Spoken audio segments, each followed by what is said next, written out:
അല്പസമയത്ത് ചിന്തയ്ക്കായി വേദവചനം വായിക്കുന്നു. യോഹന്നാന്റെ സുവിശേഷം 3-ാം അധ്യായത്തിൻ്റെ 13-ാം വാക്യം. സ്വർഗത്തിൽ നിന്നിറങ്ങി വന്നവനായി സ്വർഗത്തിലിരിക്കുന്നവനായ മനുഷ്യപുത്രനല്ലാതെ ആരും സ്വർഗത്തിൽ കയറിയിട്ടില്ല.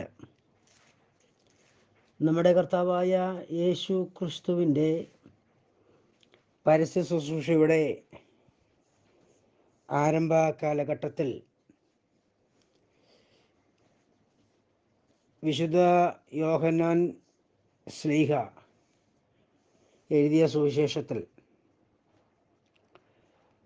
3-ാം അധ്യായത്തിൻ്റെ 13-ാം വാക്യമാണ് നമ്മൾ വായിച്ചത്. നമ്മുടെ കർത്താവ് ഈ ഭൂമിയിൽ നമ്മെപ്പോലെ ദൈവത്തിൻ്റെ വേലയുള്ള ബന്ധത്തിലായിരിക്കുമ്പോൾ നിക്കോദോമസ് എന്നു പേരുള്ള ഒരു മനുഷ്യൻ, അവൻ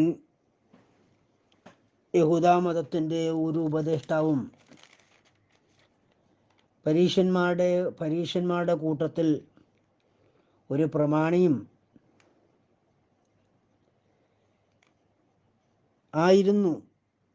അവൻ ഏകദേശം സന്ധ്യയായ സമയത്തിൽ, രാത്രി സമയത്ത് യേശുവിൻ്റെ അരികിൽ വന്നിട്ട് അവനോട് ചോദിച്ചു, റബി, നീ ദൈവത്തിൻ്റെ അടുക്കൽ നിന്ന് ഉപദേഷ്ടാവായി വന്നിരിക്കുന്നു എന്ന് ഞങ്ങൾ അറിയുന്നു.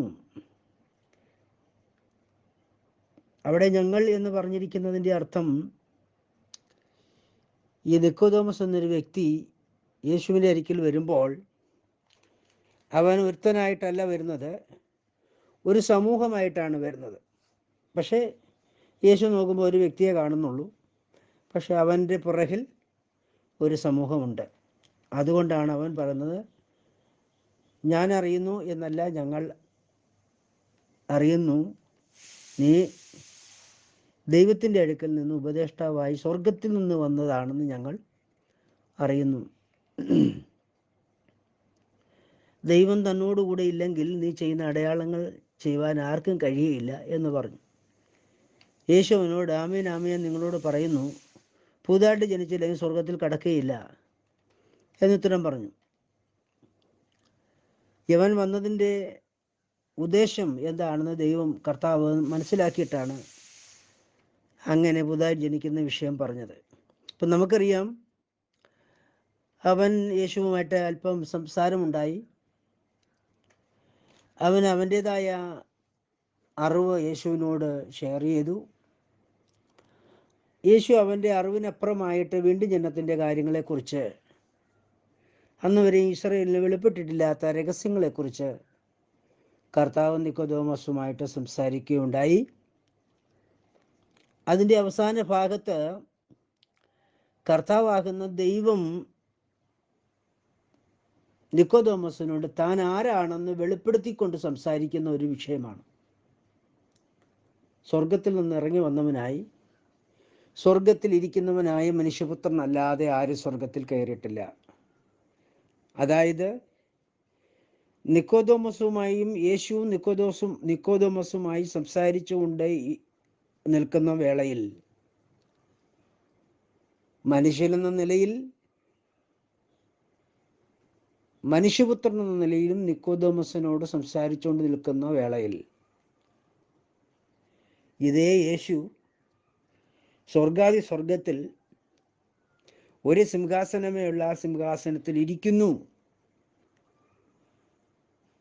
എന്നാണ് നിക്കോദോമസിനോട് അവൻ പറയുന്നത്, നമ്മുടെ കർത്താവായ യേശു ക്രിസ്തു.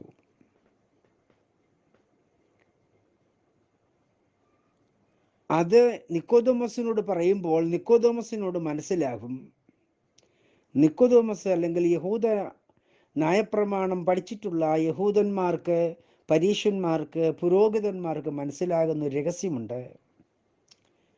ഇങ്ങനെ ഇരിപ്പാൻ ആർക്ക് കഴിയത്തുള്ളൂ? ദൈവത്തിന് മാത്രമേ കഴിയത്തുള്ളൂ. ഒരു യഹൂദൻ ഈ ഭൂമിയിൽ മനുഷ്യനായി പിറന്നു കഴിഞ്ഞാൽ അതാദ്യം കേൾക്കുന്ന വാക്ക്, ഇസ്രായേലേ കേൾക്ക, നിന്റെ ദൈവമായ കർത്താവ് ഏക കർത്താവാണ്.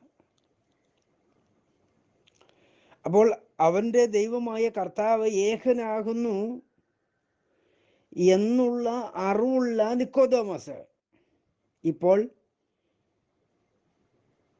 ന്യായപ്രമാണം സംബന്ധിച്ച് പണ്ഡിതനാണ്. യഹൂദന്മാരുടെ ഉപദേഷ്ടാവാണ്.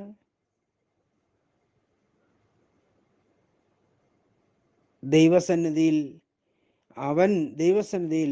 ദൈവവചനം പഠിച്ച് അത് സംബന്ധിച്ച് പരീക്ഷനാണ്.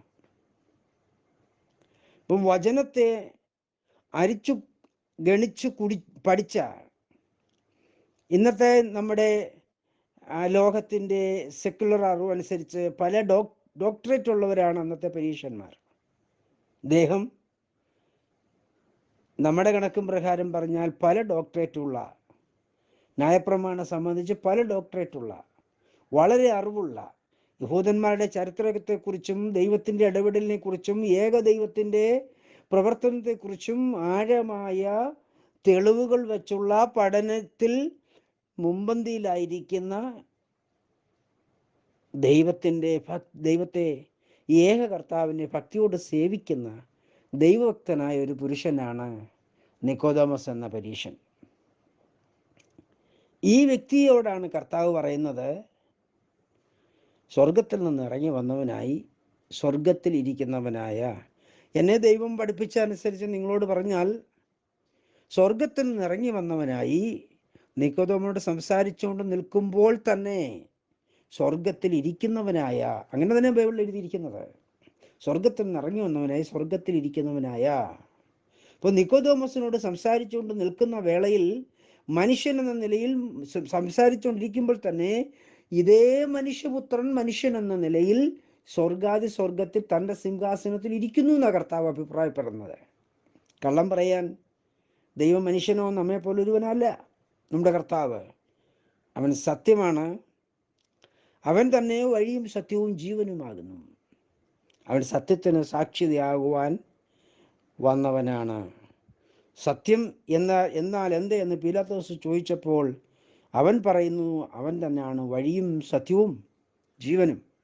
അപ്പം വഴിയും സത്യവും ജീവനുമാകുന്നു സത്യത്തിന് സാക്ഷ്യം നിൽക്കുന്നതായ നസറനായ യേശു എന്ന നമ്മുടെ കർത്താവായ ദൈവം നിക്കോദോമസിനോട് പറയുകയാണ്, നീ അഡോണി എന്ന് വിളിക്കുന്ന, യഹോവയെന്ന് വിളിക്കുന്ന ആ ദൈവം തന്നെ ആകുന്നു ഞാനിപ്പോൾ എൻ്റെ സിംഹാസനത്തിൽ മനുഷ്യപുത്രൻ എന്ന നിലയിലിരിക്കുന്നു. നിങ്ങൾക്കറിയാമെന്ന് ഞാൻ അറിയിച്ചു തന്നിരിക്കുന്നത് പോലെ സ്വർഗത്തിൽ ഒരേ ഒരു സിംഹാസനമേ ഉള്ളൂ. ആ സിംഹാസനത്തിൽ ഇതേ സമയത്ത് ഞാൻ അവിടെ ഇരിക്കുന്നു, മനുഷ്യപുത്രൻ എന്ന നിലയിലിരിക്കുന്നു. അതേ സമയത്ത് നിന്നോട് സംസാരിച്ചുകൊണ്ട് നിൽക്കുകയാണ്. ഇത് പറയുവാൻ സാക്ഷാൽ ദൈവത്തിന് മാത്രമേ കഴിയത്തുള്ളൂ. എൻ്റെ പ്രിയ സഹോദരങ്ങളെ, ഭൂമിയിൽ മനുഷ്യൻ എന്ന നിലയിൽ യേശു ഭൂമിയിൽ ഇരിക്കുമ്പോൾ തന്നെ സ്വർഗത്തിൽ തൻ്റെ സിംഹാസനത്തിൽ യേശുവിന് ദൈവമെന്ന നിലയിലും മനുഷ്യപുത്രൻ എന്ന നിലയിലും ഇരിപ്പാൻ കഴിയും. ഇത് വിശ്വസിക്കുന്ന വ്യക്തിക്ക് മാത്രമേ രക്ഷിക്കപ്പെടാൻ കഴിയത്തുള്ളൂ. അതുകൊണ്ടാണ് യഹൂദന്മാരോട് യേശു പറഞ്ഞത്, നിങ്ങൾ രാവും പകലും ഒരേപോലെ ഏറ്റുപറയുന്ന നിങ്ങളുടെ ദൈവമായ അഡോണി എന്ന് ഞാൻ തന്നെയാണ് അവനെന്ന് നിങ്ങൾ അറിയുന്നില്ല എങ്കിൽ നിങ്ങൾ നിങ്ങളുടെ പാപത്തിൽ മരിക്കും. നിങ്ങൾ നിങ്ങളുടെ പാപത്തിൽ മരിക്കും. മോശയ്ക്ക് ന്യായപ്രമാണം കൊടുത്ത ഹേരോബിൽ തീയുടെ നടുവിൽ പ്രത്യക്ഷനായത് ഞാൻ തന്നെയാണ്. സീനായി മലയിൽ ഇറങ്ങി വന്ന് മോശയ്ക്ക് ന്യായപ്രമാണം പറഞ്ഞു കൊടുത്തത് ഞാൻ തന്നെയാണ്. ആദ്യം കൽപ്പലകളിൽ ന്യായപ്രമാണം എഴുതിയത് എൻ്റെ വിരൽ കൊണ്ട് തന്നെ ആകുന്നു എന്ന് നിക്കോദോമസേ, നീ വിശ്വസിക്കുന്നുവോ? എന്നാൽ നീ രക്ഷിക്കപ്പെടും. ഇതാണ് കർത്താവ് പറഞ്ഞതിൻ്റെ സാരാംശം. സ്വർഗത്തിൽ നിന്ന് ഇറങ്ങി വന്നവനായി സ്വർഗത്തിൽ ഇരിക്കുന്നവനായ മനുഷ്യപുത്രനല്ലാതെ ആരും സ്വർഗത്തിൽ കയറിയിട്ടില്ല. യോഹന്നാന്റെ സുവിശേഷം 6-ാം അധ്യായത്തിൻ്റെ 62-ാം വാക്യത്തിൽ വായിക്കുമ്പോൾ ഇങ്ങനെ എഴുതിയിരിക്കുന്നു, മനുഷ്യപുത്രൻ മുമ്പേ ഇരുന്നിടത്തേക്ക് കയറിപ്പോകുന്നത് നിങ്ങൾ കണ്ടാലോ, ജീവിക്കുന്നത് ആത്മാവാകുന്നു. നിക്കോദോമസിനോട് പറഞ്ഞ അതേ മനുഷ്യപുത്രൻ നിക്കോദോമോട് സംസാരിച്ചുകൊണ്ടിരിക്കുന്ന അതേ മനുഷ്യപുത്രൻ സ്വർഗത്തിലേക്ക് കയറിപ്പോകുന്നത് ഈ മനുഷ്യപുത്രൻ മുമ്പേ ഇരുന്നിടത്ത്. അതാണ് അവരുടെ പ്രധാന വിഷയം. മുമ്പേ ഈ ഭൂമിയിൽ മനുഷ്യനായി വെളിപ്പെടുന്നതിന് മുമ്പേ എവിടെ ആയിരുന്നോ താൻ ഇരുന്നത് അവിടേക്ക് തന്നെ കയറിപ്പോകുന്നത് നിങ്ങൾ കാണുന്നുവെങ്കിലോ ജീവിക്കുന്നത് ആത്മാവാകുന്നു. കഴിഞ്ഞ ആഴ്ച നമ്മൾ പഠിച്ചു, ഈ ആത്മാവിനെയാണ് സ്നാനപ്പെടുമ്പോൾ നമുക്ക് ലഭിക്കുന്നത്. ഏതാത്മാവിനെ? യേശുക്രിസ്തു ഉയർത്തെഴുന്നേറ്റ് പോകുന്നത് കണ്ട ശിഷ്യന്മാരോട്, കാണാനിരിക്കുന്ന ശിഷ്യന്മാരോട് കർത്താവ് പറയുകയാണ്, ഞാൻ ഉയർത്തെഴുന്നേറ്റ് സ്വർഗാരോഹണം ചെയ്യുന്നത് നിങ്ങൾ കാണുമ്പോൾ ഞാൻ ആരാകുന്നു? പരിശുദ്ധാത്മാവാകുന്നു. ഞാനാകുന്നു പരിശുദ്ധാത്മാവ്, ഞാനാകുന്നു ആത്മാവ്. അതിനുശേഷമുള്ള എൻ്റെ പണി, എൻ്റെ ഡ്യൂട്ടി എന്താണ്? നിങ്ങളെ ജീവിപ്പിക്കുക, നിങ്ങളെ ജീവനുള്ളാകുക എന്ന് പറഞ്ഞാൽ, മറിയത്തിൻ്റെ ഗർഭപാത്രത്തിൽ വചനം ജഡമായി, പരിശുദ്ധാത്മാവ് നെല്ലിട്ടു, ദൈവശക്തി ഇറങ്ങി വന്നു. ഗബ്രിയേൽ ദൂതൻ മറിയത്തോട് പറഞ്ഞു, പരിശുദ്ധാത്മാവ് നിന്റെ മേൽ വരും, അത്യുന്നതിൻ്റെ ശക്തി നെല്ലിടും, ആകയാൽ ഉത്ഭവിക്കുന്ന വിശുദ്ധ പ്രജ ദൈവപുത്രൻ എന്ന് വിളിക്കപ്പെടും. ഇതേപോലെ തന്നെ യേശുക്രിസ്തുവിൻ്റെ നാമത്തിൽ സ്നാനപ്പെടുന്നവരുടെ ഹൃദയത്തിലേക്ക് മറിയം, ഇതാ ഞാൻ കർത്താവിൻ്റെ ദാസി, ദൈവഹിതം പോലെ എന്നിൽ സംഭവിക്കട്ടെ എന്ന് പറഞ്ഞ് ഏൽപ്പിച്ചു കൊടുക്കുന്നത് പോലെ സമർപ്പിച്ച് യേശുക്രിസ്തുവിൻ്റെ നാമത്തിൽ സ്നാനപ്പെടുമ്പോൾ മറിയത്തിൻ്റെ ഗർഭപാത്രത്തിലേക്ക് പരിശുദ്ധാത്മാവും ശക്തി ഇറങ്ങിയതുപോലെ സ്നാനപ്പെടുന്ന ഓരോ വ്യക്തിയുടെ ഹൃദയത്തിലേക്ക് പരിശുദ്ധാത്മാവെന്ന ദൈവവചനമെന്ന ശക്തി അയക്കുന്നു. അപ്പോഴാണ് എന്ത് സംഭവിക്കുന്നത്? വീണ്ടും ജനനം ഉണ്ടാകുന്നത്. അതുകൊണ്ടാണ് യേശു നിക്കോദോമസോട് പറഞ്ഞത്, വീണ്ടും ജനനം എന്നാൽ എന്ത്? വെള്ളത്താലും ആത്മാവിനാലും ജനിക്കുന്നതാണ് വീണ്ടും ജനനം. യേശുക്രിസ്തുവിൻ്റെ നാമത്തിൽ വെള്ളത്തിലേക്ക് സ്നാനപ്പെടുത്തുമ്പോൾ ആത്മാവ് അവരെ ഹൃദയത്തിലേക്ക് ഇറങ്ങി വരുന്നു. അതാ ദൈവം തൻ്റെ ദാസനായ പത്രോസിനോട് പറഞ്ഞത്, നിങ്ങൾ മാനസാന്തരപ്പെട്ട് നിങ്ങളുടെ പാപങ്ങളുടെ മോചനത്തിന് ഓരോരുത്തരും യേശുക്രിസ്തുവിൻ്റെ നാമത്തിൽ സ്നാനം ഏൽക്കുമ്പോൾ, എന്നാൽ അങ്ങനെ സ്നാനം ഏൽക്കുന്ന വ്യക്തിക്ക് എന്ത് ലഭിക്കുന്നു? പരിശുദ്ധാത്മാവ് എന്ന ദാനം ലഭിക്കുന്നു. അങ്ങനെയെങ്കിൽ എന്നെ കേൾക്കുന്ന യേശുക്രിസ്തുവിൻ്റെ നാമത്തിൽ സ്നാനപ്പെട്ടിട്ടില്ലാത്ത സഹോദരങ്ങളെ, നിങ്ങളെ സ്നാനപ്പെടുത്തിയപ്പോൾ സ്നാപകൻ യേശുക്രിസ്തുവിൻ്റെ നാമം, പിതാവിൻ്റെയും പുത്രൻ്റെയും പരിശുദ്ധാത്മാവിൻ്റെ പേരായ യേശുക്രിസ്തു എന്ന പേര് ഉച്ചരിച്ചിട്ടില്ലെങ്കിൽ നിങ്ങളുടെ ഹൃദയത്തിലേക്ക് പരിശുദ്ധാത്മാവിനെ ദൈവം അയച്ചിട്ടുമില്ല, നിങ്ങൾ വീണ്ടും ജനനം പ്രാപിച്ചിട്ടുമില്ല. യേശുവിനെ കർത്താവിൻ്റെ രക്ഷിതാവുമായി നിങ്ങൾ സ്വീകരിച്ചിട്ടുണ്ടാവാം, പക്ഷേ നിങ്ങളുടെ ഹൃദയത്തിലേക്ക് പരിശുദ്ധാത്മാവെന്ന ദാനം അയച്ചിട്ടില്ല. അയക്കണമെങ്കിൽ എന്തു സംഭവിക്കണം? നിങ്ങൾ പത്രോസിൻ്റെ ഉപദേശപ്രകാരം യോഹന്നാൻ്റെ മകന് ശീമോനോട് കർത്താവ് സ്വർഗ്ഗരാജ്യത്തിന് താക്കോൽ കൊടുത്തിട്ട് ഇങ്ങനെ പറഞ്ഞു, നീ പത്രോസാകുന്നു, ഈ പാറമേൽ ഞാൻ എൻ്റെ സഭയെ പണിയും, പാതാള ഗോപുരങ്ങൾ അതിനെ ജയിക്കില്ല. സ്വർഗരാജ്യത്തിന് താക്കോൽ ഞാൻ നിനക്ക് തരുന്നു, നീ ഭൂമിയിൽ കെട്ടപ്പെടുന്ന സ്വർഗത്തിൽ കെട്ടപ്പെട്ടിരിക്കും, നീ ഭൂമിയിൽ അഴിക്കും സ്വർഗത്തിൽ അഴിഞ്ഞിരിക്കും. അങ്ങനെയെങ്കിൽ ശീമോൻ പത്രോസിൻ്റെ കരങ്ങളിൽ ദൈവം പെന്തക്കോസ്ത് നാളിൽ അവൻ അഭിഷേകം ചെയ്തു. ആ അഭിഷേകമാകുന്നു പത്രോസ്. അവൻ്റെ മേൽ പകർന്ന അഭിഷേകമാണ് പത്രോസ്. ഈ അഭിഷേകത്തോടൊപ്പം, അല്ലെങ്കിൽ ഈ അഭിഷേകം അവനിൽ പകർന്നോടൊപ്പം അവനൊരു അധികാരവും കൊടുത്തു, സ്വർഗരാജ്യത്തിൻ്റെ താക്കോൽ എന്ന അധികാരം. ആകയാൽ പത്രോസിൻ്റെ ഉപദേശം വള്ളിയെങ്കിലും പുള്ളിയെങ്കിലും അഴിക്കുകയോ കുറയ്ക്കുകയോ കൂട്ടുകയോ ചെയ്യുന്നവൻ്റെ പേര് ജീവന്റെ പുസ്തകത്തിൽ യേശു ക്രിസ്തു എഴുതത്തില്ല. ഗലാത്യ ലേഖനം 1:8 പറയുന്നതാണ്, ഞങ്ങൾ നിങ്ങളോട് അറിയിച്ചതിന് വിപരീതമായി ഞങ്ങളാകട്ടെ, സ്വർഗത്തിലെ ദൂതനാകട്ടെ, നിങ്ങളോട് വേറൊരു ഉപദേശം പഠിപ്പിച്ചാൽ അവൻ ശപിക്കപ്പെട്ടവൻ. അങ്ങനെയെങ്കിൽ പൗലോസാണ് ലേഖനം എഴുതിയത്. പൗലോസിനെ യേശുക്രിസ്തു നടത്തിയ അനന്യാസ് പത്രോസ് എന്ന ശീമോന്റെ ശിഷ്യനാണ്.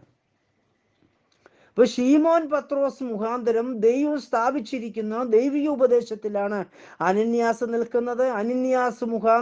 അനന്യാസിലൂടെയാണ് ദൈവം ശൗൽ എന്ന് വിളിക്കപ്പെടുന്ന, യവനായ ഭാഷയിൽ പൗലോസ് എന്ന് വിളിക്കപ്പെടുന്ന വ്യക്തിക്ക് യേശുക്രിസ്തുവിന്റെ അടിസ്ഥാനം ഇട്ടിരിക്കുന്നത്. ഈ പൗലോസ് ലേഖനം എഴുതിയപ്പോൾ യേശുക്രിസ്തുവിന്റെ ആത്മാവിൽ നമ്മളോട് സംസാരിക്കുകയാണ്. ദൈവം തൻ്റെ ദാസനാകുന്ന ശീമോൻ പത്രോസ് മുഖാന്തരം സ്ഥാപിച്ചിരിക്കുന്ന അടിസ്ഥാന ഉപദേശത്തിന് വിപരീതമായി, ഇനി ശീമോൻ പത്രോസ് പറഞ്ഞാലും അനന്യാസ് പറഞ്ഞാലും പൗലോസ് എന്ന് ഞാൻ പറഞ്ഞാലും വേറെ ഒരു സ്ലീഹവെന്ന് പറഞ്ഞാലും സ്വർഗത്തിലെ ദൂതം എന്ന് പറഞ്ഞാലും അവർ ശപിക്കപ്പെട്ടവൻ. അങ്ങനെയെങ്കിൽ യേശുക്രിസ്തുവിന്റെ നാമത്തിൽ സ്നാനപ്പെടാത്തവനെ വിശുദ്ധ ബൈബിൾ വിളിക്കുന്ന പേരാണ് ശപിക്കപ്പെട്ടവർ എന്ന്. കാരണം എന്താണ്? ഏദേനിൽ മനുഷ്യൻ പാപം ചെയ്തപ്പോൾ, പിശാചിനെ അനുസരിച്ചപ്പോൾ, പിശാചിൻ്റെയോടുള്ള അനുസരണ മുഖാന്തരമായി മനുഷ്യൻ ശപിക്കപ്പെട്ടു. അതുകൊണ്ട് ദൈവം മനുഷ്യനോട് പറഞ്ഞു, നിന്നാൽ ഭൂമി ശപിക്കപ്പെട്ടിരിക്കുന്നു. ഈ ശാപത്തിലാണ് ഈ ഭൂമിയിൽ അമ്മ പ്രസവിക്കുന്ന എല്ലാ കുഞ്ഞുങ്ങളും ജനിക്കുന്നത്. ഈ കുഞ്ഞുങ്ങൾക്ക് ശാപവിമുക്തി വരണമെങ്കിൽ മഹാദൈവവും നമ്മുടെ കർത്താവും രക്ഷിതാവുമായ ഏകദൈവമായ യേശുക്രിസ്തുവിൻ്റെ പേരിൽ സ്നാനപ്പെടണം. യേശുക്രിസ്തുവിൻ്റെ പേരിൽ സ്നാനപ്പെടുമ്പോൾ എന്ത് സംഭവിക്കും എന്നറിയാമോ? ഒന്ന്, നമുക്ക് പാപമോചനം പ്രാപിക്കുന്നു. രണ്ട്, നമ്മൾ യേശുക്രിസ്തുവിനെ ധരിക്കുന്നു. മൂന്ന്, നമ്മൾ യേശുക്രിസ്തുവിനോട് ചേരുന്നു. അപ്പം യേശുക്രിസ്തുവിൻ്റെ നാമത്തിൽ പാപമോചനം വരുന്നു, നമ്മൾ യേശുക്രിസ്തുവിനോട് ചേരുന്നു, യേശുക്രിസ്തു എന്ന പേരിനെ ധരിക്കുന്നു സ്നാനത്താൽ. അപ്പൊ യേശുക്രിസ്തു എന്ന പേരിനെ ധരിക്കണമെന്നുള്ളത് സ്നാനത്താൽ പത്രോസ് മുഖാന്തരം ദൈവം സ്ഥാപിച്ചിരിക്കുന്ന ദൈവിക അടിസ്ഥാനമാണെങ്കിൽ, ദൈവസഭയുടെ അടിസ്ഥാനമാണെങ്കിൽ, വള്ളിയെങ്കിലും പുള്ളിയെങ്കിലും കുറയ്ക്കാനോ കൂട്ടാനോ സഹോദര നിനക്കെങ്ങനെ കഴിയും? ദേവദാസനായ പൗലോസ് 1 കൊരിന്ത്യർ 3:10 ഇങ്ങനെ എഴുതിയിരിക്കുന്നു, യേശുക്രിസ്തു എന്ന് ഇട്ടിരിക്കുന്ന അടിസ്ഥാനമല്ലാതെ മറ്റൊന്നിടുവാൻ ആർക്കും കഴിയില്ല. അപ്പൊ യേശുക്രിസ്തു എന്ന ഇട്ടിരിക്കുന്ന അടിസ്ഥാനം സ്നാനത്താൽ വീണ്ടും സ്നാനപ്പെടുമ്പോൾ അതില്ല എങ്കിൽ നമ്മൾ പിന്നെ ഏത് അടിസ്ഥാനമാണ്? നമുക്ക് ഒരു അടിസ്ഥാനവും ഇല്ല. യേശുക്രിസ്തുവിനെ നമ്മൾ സ്നാനപ്പെടാത്തവർക്ക് ഒരടിസ്ഥാനവും ഇല്ല. യേശുക്രിസ്തുവിന്റെ നാമത്തിൽ സ്നാനമാണ് ദൈവം തൻ്റെ ദാസനാകുന്ന ശീമോൻ പത്രോസ് മുഖാന്തരം പെന്തക്കോസ്ത് നാളിൽ സ്ഥാപിച്ചിരിക്കുന്നത്. പൗലോസ് പറയുന്നത് കേട്ടല്ലോ, ഒരു പ്രാവശ്യം കൂടെ പറയാം. ആമേൻ. ഞങ്ങൾ നിങ്ങളോട് അറിയിച്ചതിന് വിപരീതമായി ഗലാത്യ 1:8, ഞങ്ങളാകട്ടെ സ്വർഗത്തിലെ ദൂതനാകട്ടെ വേറൊരു സുവിശേഷം പഠിപ്പിച്ചാൽ അവൻ ശപിക്കപ്പെട്ടവനാണ്. പ്രിയരെ, അങ്ങനെയെങ്കിൽ നമ്മുടെ വീണ്ടും ജനനം പൂർത്തീകരിക്കപ്പെട്ടിട്ടുണ്ടോ? നമ്മൾ സ്വർഗത്തിൽ പോകാൻ സാധ്യതയുണ്ടോ? നമ്മുടെ പേര് ജീവന്റെ പുസ്തകത്തിൽ എഴുതിയിട്ടുണ്ടോ? ഇതൊക്കെ നമ്മൾ ആരാഞ്ഞറിയണം. തിരുവഴുത്തും പ്രകാരം ജീവന്റെ പുസ്തകത്തിൽ പേരെഴുതി കാണാത്ത എവനെയും തീപ്പോയി തള്ളും. വെളിപ്പാട് 20:15. അതിനകത്ത് പെന്തക്കോസ്തുകാരനെന്നോ യേശുവിൻ്റെ നാമക്കാരനെന്നോ ഇല്ലെങ്കിൽ വേറെ ഏതെങ്കിലും കൂട്ടായ്മക്കാരനെന്നൊന്നും വ്യത്യാസമില്ല. ഞാൻ എന്തുകൊണ്ടാണ് യേശുവിൻ്റെ നാമക്കാരെന്ന് പറഞ്ഞത്? യേശുക്രിസ്തുവിന് നാമത്തിൽ സ്നാനപ്പെട്ടിട്ട് വിശുദ്ധ ജീവിതം നയിക്കേണ്ടതുപോലെ നയിച്ചില്ല എങ്കിൽ കർത്താവ് വെളിപ്പാട് 20:5 പറയുന്നു, സ്തോത്രം, യോഗ്യന്മാരാകിയാൽ വെള്ള ധരിച്ച് എന്നോടുകൂടെ നടക്കും. വെളിപ്പാട് 3:5. അവൻ്റെ പേര് ഞാൻ ജീവന്റെ പുസ്തകത്തിൽ നിന്ന് മായ്ച്ചു കളയാതെ. യേശുക്രിസ്തുവിന് അത് സ്നാനപ്പെട്ടത് കൊണ്ട് അവൻ്റെ പേര് ജീവന്റെ പുസ്തകത്തിൽ എഴുതിയതാ. പക്ഷേ നന്നായി ജീവിച്ചില്ലെങ്കിൽ പേര് മായ്ച്ചു കളയും. ഇപ്പം യേശുക്രിസ്തുവിന് അത് സ്നാനപ്പെട്ടത് കൊണ്ട് ഉടലോടങ്ങ് സ്വർഗത്തിൽ പോകും എന്ന് തിരുവഴുത്തിൽ എഴുതിയിട്ടില്ല. അതുകൊണ്ട് യേശുക്രിസ്തുവിന് അത് സ്നാനപ്പെടാത്തവരും സ്വർഗത്തിൽ പോകുമെന്ന് എഴുതിയിട്ടില്ല. വെളിപ്പാട് 3:1 സർസീസിലെ സഭയ്ക്ക് തോന്നും. സർസീസിലെ സഭയുടെ അടിസ്ഥാനം എന്തായിരുന്നു? 1-ാം നൂറ്റാണ്ടിൽ എല്ലാ സഭയും പത്രോസിന്റെ ഉപദേശപ്രകാരം മാനസാന്തരപ്പെട്ട് യേശുക്രിസ്തുവിന്റെ നാമത്തിൽ സ്നാനപ്പെട്ടവരെ ഉണ്ടായിരുന്നുള്ളൂ 1-ാം നൂറ്റാണ്ടിൽ. അങ്ങനെയാണെങ്കിൽ സർസീസിലുള്ള സഭയിൽ യേശുക്രിസ്തുവിന്റെ നാമത്തിൽ സ്നാനപ്പെട്ടവരായിരുന്നു എല്ലാവരും. അതിന് 5-ാം വാക്യത്തിൽ പറയുന്നു, അവർ യോഗ്യന്മാർ ആയതുകൊണ്ട് വെള്ള ധരിച്ച് എന്നോടുകൂടെ നടക്കും. ജയിക്കുന്നവൻ വെള്ളയുടുപ്പ് ധരിക്കും. അവൻ്റെ പേര് ഞാൻ ജീവന്റെ പുസ്തകത്തിൽ നിന്ന് മായ്ച്ചു കളയാതെ, ഈ മായ്ച്ചു കളയാതെ എന്നുള്ളത് അടിവരയിടണം. എൻ്റെ പിതാവിൻ്റെ സന്നിധിയിലും അവൻ്റെ ദൂതന്മാരുടെ മുമ്പിലും ഞാൻ അവൻ്റെ പേര് ഏറ്റുപറയും. അവൻ്റെ ദൂതന്മാർ എന്ന് പറയുന്നത് ബഹുവചനമാണ്. അവൻ്റെ ദൂതൻ എന്ന് പറയുന്നത് യേശുക്രിസ്തുവിൻ്റെ പേരിനെ, യേശുക്രിസ്തു എന്ന പേര് ധരിച്ചവൻ്റെ പേരിലുള്ള ദൂതന്മാരാണ്. അപ്പോൾ ദൈവത്തിൻ്റെ ദൂതന്മാരാണ്. യേശുക്രിസ്തു എന്ന പേര് ദൈവത്തിൻ്റെ പേരാകയാൽ ദൈവത്തിൻ്റെ പേരിനെ സ്നാനത്തോടുകൂടെ ധരിച്ചു കഴിഞ്ഞാൽ ദൈവത്തിൻ്റെ ഭാഗമായി തീരുകയാണ്. അപ്പോൾ ആ വ്യക്തിയുടെ പേരിൽ ദൂതന്മാരെന്ന് പറഞ്ഞാൽ ലജ്ജിക്കേണ്ട, അതിന് കൂടുതൽ വ്യാഖ്യാനം കൊടുക്കേണ്ട ആവശ്യമൊന്നുമില്ല. ദൈവം നമുക്ക് ഒരുക്കിയിരിക്കുന്ന ഒരു കണ്ണ് കണ്ടിട്ടില്ല, ഒരു ചെവി കേട്ടിട്ടില്ല, ആരുടെ ഹൃദയത്തിൽ തോന്നിയിട്ടില്ല. അതുകൊണ്ട് എൻ്റെ പ്രിയരെ, യേശുക്രിസ്തുവിൻ്റെ നാമത്തിൽ സ്നാനപ്പെട്ട് വേർപെടുവാൻ ദൈവം തൻ്റെ ദാസനാകുന്ന പത്രോസ് മുഖാന്തരമായിട്ട് സ്വർഗരാജ്യത്തിന് താക്കോല് കൊടുത്തിട്ട് ദൈവത്തിൻ്റെ കർത്താവിൻ്റെ സഭയുടെ 1-ാം ദിവസമാകുന്ന പെന്തക്കോസ്ത് നാളിൽ സ്ഥാപിച്ചിരിക്കുന്ന ദൈവീയ ഉപദേശത്തിൽ നിൽക്കുന്നില്ല എങ്കിൽ നമ്മുടെ വീണ്ടും ജനനം കംപ്ലീറ്റ് ആകില്ല എന്ന് ദൈവദാസനും എന്നാൽ യഹൂദന്മാരുടെ ഉപദേഷ്ടാവുമായിരിക്കുന്ന നിക്കോദോമസോട് യേശു പറയുകയാണ്, ഇതാണ് വീണ്ടും ജനനം. എന്താണ് വീണ്ടും ജനനം? ഞാൻ ആരാകുന്നു എന്ന് നിനക്ക് ആദ്യം വെളിപ്പാട് വേണം. എന്നാൽ മാത്രമേ നിന്റെ വീണ്ടും ജനനം പൂർത്തീകരിക്കത്തുള്ളൂ. ഞാൻ ആരാകുന്നു? നീ യാവേ എന്ന് വിളിക്കുന്ന, ഹീബ്രു ഭാഷയിൽ യാവേ എന്ന് വിളിക്കുന്ന, അല്ലെങ്കിൽ അഡോണി എന്ന് വിളിക്കുന്ന, സ്തോത്രം, നിന്റെ ജനനം മുതൽ ഇന്ന് വരെ നീ അറിഞ്ഞിരിക്കുന്ന ഏക ദൈവം എന്ന് നീ വിളിക്കുന്ന ആ ദൈവം തന്നെയാണ് ഞാൻ എന്നുള്ള വെളിപ്പാട് നിക്കോദോമസിന് ലഭിച്ചിട്ട് നിക്കോദോമസ് യേശുക്രിസ്തുവിൻ്റെ നാമത്തിൽ സ്നാനപ്പെട്ട് വേർപെട്ടാൽ മാത്രമേ, വെള്ളത്താലും ആത്മാവിനാലും ജനിച്ചാൽ മാത്രമേ അവൻ്റെ ജീവിതത്തിൽ വീണ്ടും ജനനത്തിൻ്റെ പൂർണ്ണതയിലേക്ക് ചെല്ലാൻ പറ്റുകയുള്ളൂ. അതുകൊണ്ട് എൻ്റെ കേൾക്കുന്ന എൻ്റെ പ്രിയപ്പെട്ട സഹോദരങ്ങളെ, യേശുക്രിസ്തു എന്ന ഏക ദൈവം പഴയ നിയമകാലത്ത് മോശയ്ക്ക് സീനായ് മലയിൽ പ്രമാണം കൊടുത്തവൻ്റെ പേരാണ് യേശുക്രിസ്തു. യേശുക്രിസ്തു ഇന്നലെയും ഇന്നും എന്നേക്കും അനന്യനാണ്. ഈ പ്രമാണം കൊടുക്കുമ്പോൾ അവൻ്റെ പേര് യേശു എന്നാണ്. പക്ഷെ ഈ യേശു എന്ന പേര് കർത്താവ് മോശയ്ക്കോ യാക്കോബിനോ മറ്റുള്ള ദേവദാസന്മാർക്കോ വെളിപ്പെടുത്തി കൊടുത്തിരുന്നില്ല. അത് ദൈവത്തിൻ്റെ ഇഷ്ടമാണ്. യാക്കോബ് കടത്തീരത്ത് വെച്ച് കർത്താവിനോട് ചോദിച്ചു, നിന്റെ പേരെന്താണ്?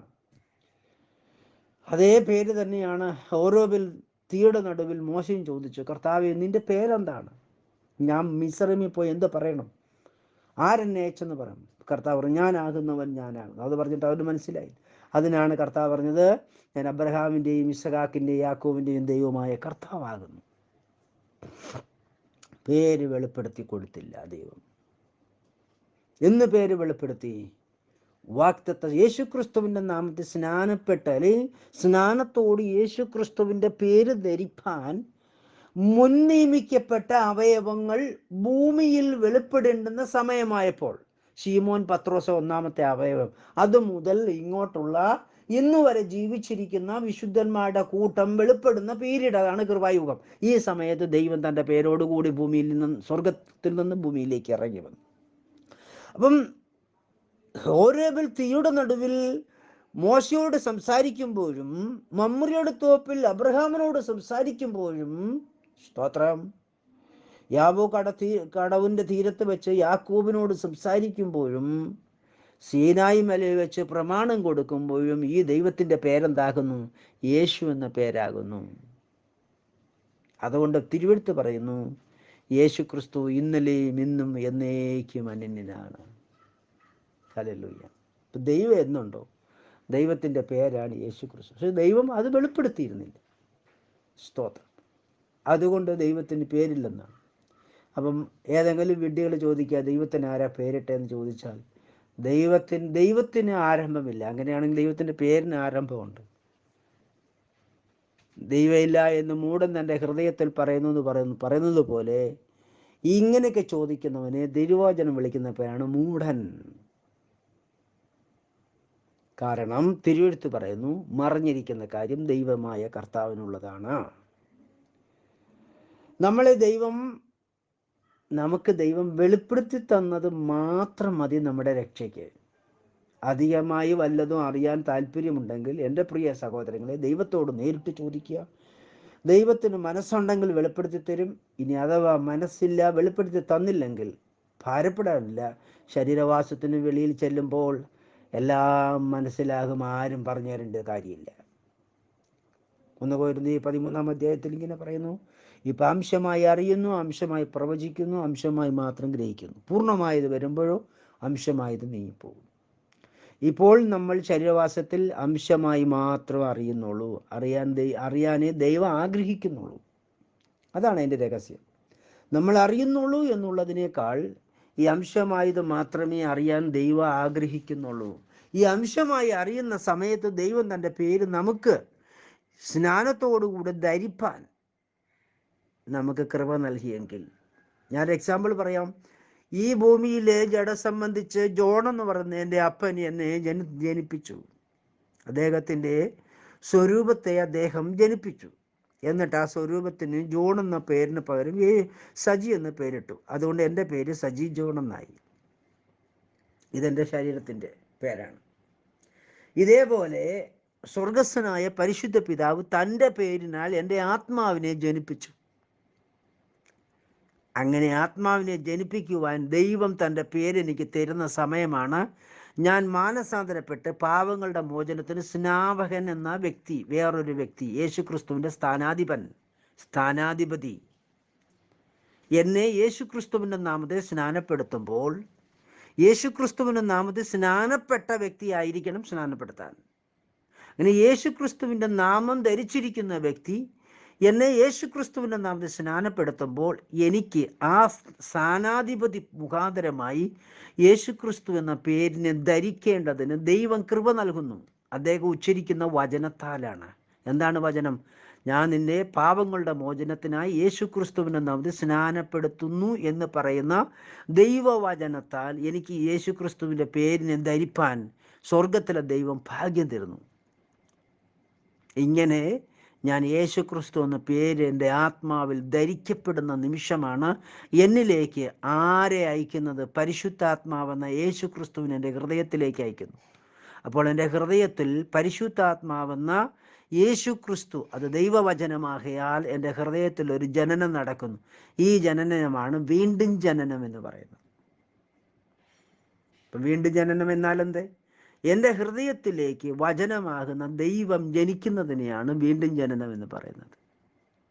അപ്പോൾ ഏദേനിൽ എന്താണ് സംഭവിച്ചത്? എൻ്റെ ഹൃദയത്തിൽ നിന്ന് വചനമാകുന്ന ദൈവം മരിച്ചുപോയി.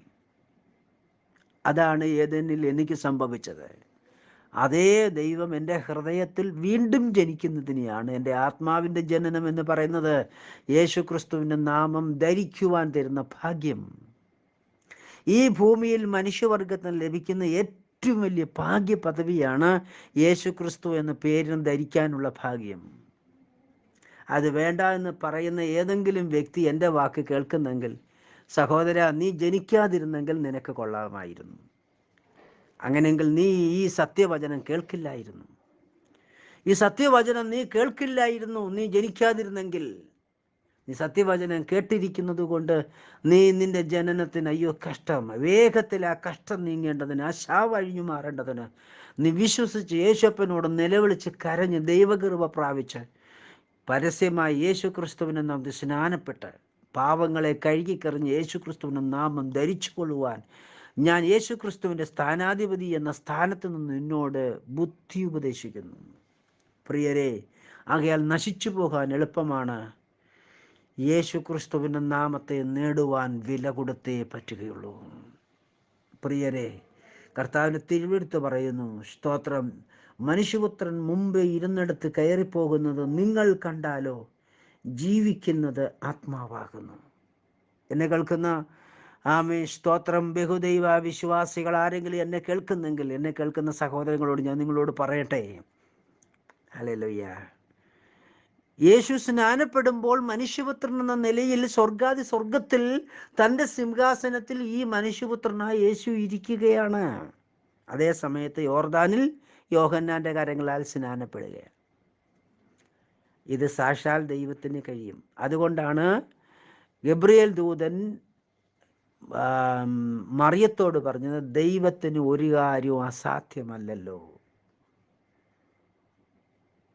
ദൈവത്തിന് ഒരു കാര്യം അസാധ്യമല്ല എന്ന് സഹോദര നീ വിശ്വസിക്കണം. നസ്രനായ യേശു ക്രിസ്തുവിനെ നിന്നിൽ ഒരുവനെ പോലെ കാണുന്നത് ഇന്ന് പകൽക്കാലം മതിയാക്കിയിട്ട് അവനെ ദൈവമെന്ന് കണ്ട് അവൻ്റെ മുമ്പിൽ നമസ്കരിക്കാൻ നോക്ക്. അവൻ ദൈവമെന്ന് മനസ്സിലാക്കി അവൻ്റെ മുമ്പിൽ കുമ്പിട്ട് അവൻ്റെ അപ്പോസ്തോല ഉപദേശങ്ങൾ അനുസരിക്കാൻ നോക്ക്. വല്ലവിധേനും ദൈവരാജ്യത്തിൽ പ്രവേശിക്കാൻ നോക്ക്. ഈ നശ്വരമായ ഭൂവാസം, ശരീരവാസം, അത് അല്പസമയത്തേക്കുള്ളത്, വേഗം തീർന്നു പോകും. ശരീരവാസത്തിന് വെളിയിൽ പോയിട്ട് അയ്യോ ഇതെല്ലാം നേടാമെന്ന് നീ ഇന്ന് ചിന്തിക്കുന്നെങ്കിൽ നിന്നെ പോലൊരു ഫോഷൻ, മന്ദബുദ്ധി, തിരുവെഴുത്ത് പറയുന്നത് മൂഢൻ, ഈ ഭൂമിയിൽ ജനിക്കാതിരുന്നുവെങ്കിൽ നന്നായിരുന്നു.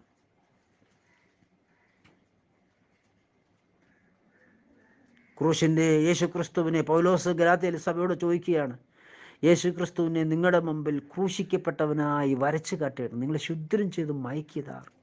ബുദ്ധിയില്ലാത്ത ഗലാത്യര്. അപ്പം ബുദ്ധിഹീനമായി ജീവിക്കരുതേ സഹോദരങ്ങളെ. ദൈവത്തെ അന്വേഷിക്കുന്ന ബുദ്ധിമാന്മാരാകുക. സർവശക്തിയിലേക്ക് തിരിയുക. സ്വർഗത്തിൽ സിംഹാസനത്തിൽ തൻ്റെ സിംഹാസനം, ഒരേ സിംഹാസനമേ ഉള്ളൂ. ആ സിംഹാസനത്തിൽ ഇരിക്കുമ്പോൾ തന്നെ ഭൂമിയിൽ മനുഷ്യനായി നിക്കോദോമസിനോട് സംസാരിപ്പാൻ യേശുവിന് കഴിയുമെങ്കിൽ അതിനു മുമ്പും ഈ യേശു അവിടെ ഇരിക്കുമ്പോൾ യോർദാനിൽ യോഹന്നാന്റെ കരങ്ങളിൽ സ്നാനപ്പെടുമ്പോൾ യേശു യോഹന്നാന്റെ കരങ്ങളിൽ സ്നാനപ്പെടുന്ന അതേ നിമിഷം മനുഷ്യപുത്രൻ നില തൻ്റെ സിംഹാസനത്തിൽ അവൻ ഇരിക്കുകയാണ്. അതാണ് യോഹന്നാന്റെ സുവിശേഷം 3:13 പറയുന്നത്. എന്താണ് പറയുന്നത്? സ്വർഗത്തിൽ നിന്ന് ഇറങ്ങി വന്നവനായി സ്വർഗത്തിൽ ഇരിക്കുന്നവനായ മനുഷ്യപുത്രൻ അല്ലാതെ. നിക്കോദോമസോട് സംസാരിച്ചുകൊണ്ട് നിൽക്കുമ്പോൾ തന്നെ ഈ മനുഷ്യപുത്രൻ എന്ന നിലയിൽ യേശു സ്വർഗത്തിൽ തൻ്റെ സിംഹാസനത്തിൽ ഇരിക്കുകയാണ്. ഇതേ സമയത്താണ് ഭൂമിയിൽ മറിയത്തിൻ്റെ ഗർഭപാത്രത്തിൽ ശിശുവായിരിക്കുന്നത്. മറിയത്തിൻ്റെ ഗർഭപാത്രത്തിൽ മനുഷ്യൻ എന്ന നിലയിൽ ശിശുവായിരിക്കുന്ന പീരീഡിലും മനുഷ്യപുത്രൻ എന്ന നിലയിൽ യേശു തൻ്റെ സിംഹാസനത്തിൽ ഇരിക്കുകയാണ്. യോർദാനിൽ യോഹന്നാന്റെ കരങ്ങളാൽ സ്നാനപ്പെടുന്ന സമയത്തും യേശു മനുഷ്യപുത്രൻ എന്ന നിലയിൽ സ്വർഗസിംഹാസനത്തിൽ തൻ്റെ സിംഹാസനത്തിൽ ഇരിക്കുകയാണ്. ഇരിക്കുന്ന അതേ യേശുവാണ് യോർദാനിൽ യോഹന്നാന്റെ കരങ്ങളിൽ സ്നാനപ്പെടുന്നത്. നിക്കോദോമസിനോട് അതിനുശേഷം സംസാരിക്കുമ്പോഴും യേശു ആ കാര്യം തന്നെ നിക്കോദോമസിനോട് പറയും. യോഹന്നാന്റെ കരങ്ങളാൽ യോഹന്നാൻ സ്നാപകന്റെ കരങ്ങൾ സ്നാനപ്പെട്ടതിന് ശേഷമുള്ള പീരീഡിലാണ് നിക്കോദോമസ് സംസാരിക്കുന്നത്. നിക്കോദോമസ് സംസാരിക്കുമ്പോൾ യേശു പറയുകയാണ്, ഇതേ നിന്നോട് സംസാരിച്ചുകൊണ്ട് നിൽക്കുന്ന ഞാനിപ്പോൾ എവിടെ ഇരിക്കുന്നു? സ്വർഗത്തിൽ എൻ്റെ സിംഹാസനത്തിൽ, മനുഷ്യപുത്രൻ എന്ന നിലയിലായിരിക്കുന്നത്. എന്നിട്ട് ശിഷ്യന്മാരോട് യോഹന്നാന്റെ സുവിശേഷം 6-ാം അധ്യായത്തിൽ പറയുകയാണ്. എന്താണ് പറയുന്നത്? 6-ാം അധ്യായത്തിൻ്റെ സ്തോത്രം 63-ാം വാക്യത്തിൽ പറയുന്നത്, 62-ാം വാക്യത്തിൽ പറയുന്നത്, മനുഷ്യപുത്രൻ മുമ്പേ ഇരുന്നിടത്തോട്ട് കയറിപ്പോകുന്നത് നിങ്ങൾ കണ്ടാലോ.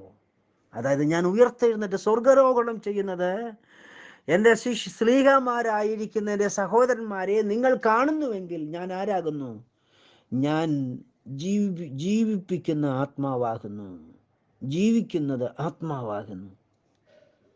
എന്നിൽ ജീവിക്കുന്നത് ആരാകുന്നു? ആത്മാവാകുന്നു. ആരാണ് ആത്മാവ്? പരിശുദ്ധാത്മാവ്. പെന്തക്കോസ്ത് നാളിൽ ദൈവത്താൽ ഐക്യപ്പെട്ട പരിശുദ്ധാത്മാവ്, അഗ്നിനാവ് പോലെ പിളർന്ന നാവൊക്കെ അവർക്ക് പ്രത്യക്ഷപ്പെട്ട ആ പരിശുദ്ധാത്മാവ് ആരാകുന്നു?